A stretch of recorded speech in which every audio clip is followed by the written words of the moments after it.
Bienvenue sur cette vidéo présentation de logiciel. Aujourd'hui, on va aller voir Visual Studio Code. C'est un logiciel, comme le nom l'indique, pour coder tout simplement. C'est l'un des plus complexes et l'un des plus simples et des plus complets à utiliser. Il y a évidemment en concurrent, il y a Bracket et Atom. Je cite surtout ceux qui sont gratuits et open source. De manière à ce que vous puissiez tous les télécharger sans débourser ou faire des manips assez complexes.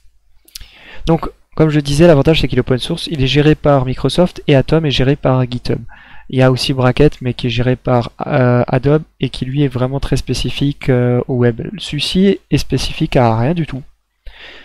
C'est basiquement un éditeur de texte avec plein de plugins que vous allez pouvoir attacher en fonction de vos besoins.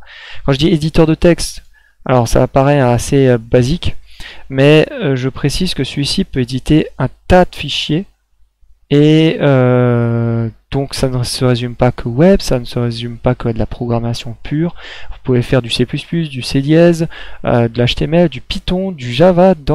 Voilà, vous pouvez aborder tous les fichiers de développement qui existent et que vous pouvez imaginer dans votre tête.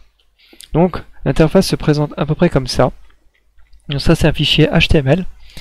La possibilité aussi est que l'on puisse customiser l'interface.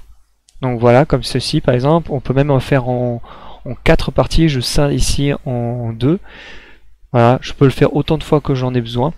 Ce qui est vraiment très pratique, puisque si je me retrouve sur un écran qui est assez petit parce que je suis en déplacement sur mon ordi portable, c'est très pratique.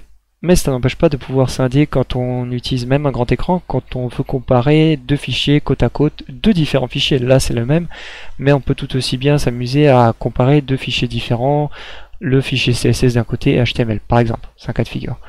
Nous avons ensuite un petit bouton de recherche, voilà, rien de très folichon.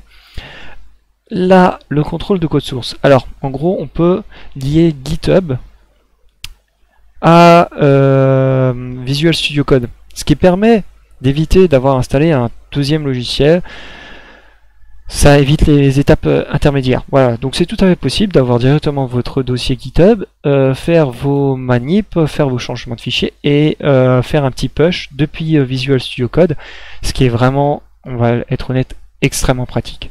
Voilà. On n'a pas besoin de quitter le programme ou lancer un deuxième programme derrière, c'est super cool. Ensuite on a un outil de débogage, mais ça c'est plus pour les développements de logiciels. J'utilise pas, j'ai jamais utilisé et je pense que je l'utiliserai jamais, mais il est présent. Et sans doute l'onglet le plus important, c'est les extensions. Alors là vous voyez que j'en ai pas, à part le French Language Pack for Visual Studio, donc en gros qui me met tout en français et pas en anglais, mais vous pouvez chercher absolument tout ce que vous voulez là-dedans. Et vous aurez la possibilité du coup de customiser à fond, mais vraiment à fond, votre programme et surtout l'adapter à vos besoins. Ensuite nous avons des menus que je ne vais pas énumérer puisque ce sont quasiment tout ce qu'on peut trouver dans n'importe quel programme d'édition. Voilà. Et à chaque fois c'est des trucs très spécifiques, donc j'ai pas envie de prendre une demi-heure pour expliquer chacun des éléments. Voilà, vous pouvez aller voir par vous-même, c'est pas très compliqué. Donc le plus important c'est que tout simplement c'est un éditeur de fichiers. Il peut être utilisé comme un outil de développement, mais aussi un outil d'édition, c'est-à-dire éditer et écrire des textes, des articles ou vos devoirs, vos travaux. C'est tout à fait possible, j'ai déjà vu ça sur un article de Canard PC où un des rédacteurs a dit qu'il est très content d'utiliser Visual Studio Code pour écrire ses articles. C'est très étrange, mais visiblement c'est tout à fait possible puisqu'il y a vraiment pléthore de plugins, donc à mon avis il y a possibilité de customiser vraiment à fond le programme. Donc je pense avoir fait le tour. Le logiciel se trouve sur Internet et il est très facile à trouver. Si je veux bien, un instant, voilà. Donc vous tapez VS Code, c'est le raccourci. Et voilà, vous allez tomber sur le site, il est bien violet. vous choisissez votre version, si vous n'avez pas envie de vous prendre la tête, vous cliquez dessus, ou alors vous pouvez prendre, et ça c'est vraiment très très cool, alors on va plutôt dans Over Download, voilà.